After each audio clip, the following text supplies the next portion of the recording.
फडणवीसांनी शेतकऱ्यांना फसवण्याची परंपरा मोदीनंतर तशीच महाराष्ट्रामध्ये कायम ठेवलेली दिसते। विधानसभेच्या निवडणुकीच्या काळामध्ये कोल्हापूर जिल्हा शक्तीपीठ महामार्गातून वगळण्याचं नोटिफिकेशन काढलेलं होतं, परंतु आता नव्यानं नोटिफिकेशन काढलेलं आहे। त्यानुसार पवनार ते पत्रादेवी हा शक्तीपीठ महामार्ग 802 किलोमीटरचा होणार आहे।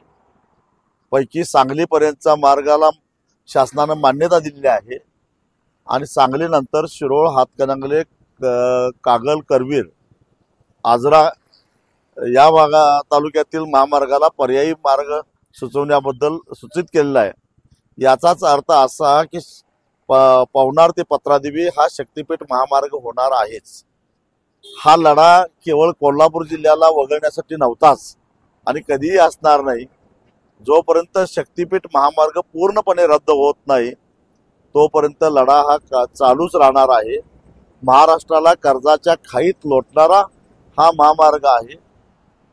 50,000 कोटीचा भ्रष्टाचार करणारा हा महामार्ग आहे आणि त्यामुळे हा महामार्ग होणार नाही।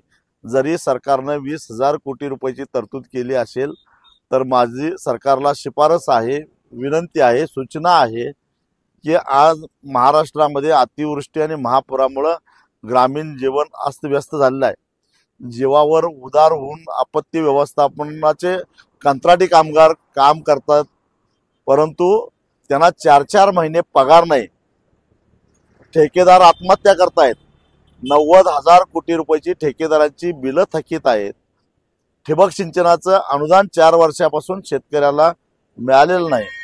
रोजगार हमीतून ज्या विहिरी काढलेल्या आहेत शेतकऱ्यांनी त्याची बिलं अजून मिळालेली नाहीत।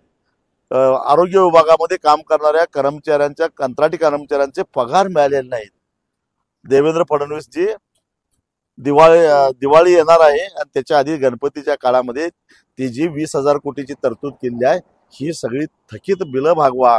शक्तीपीठ महामार्ग होऊन देणार नाही, नाही म्हणजे नाही।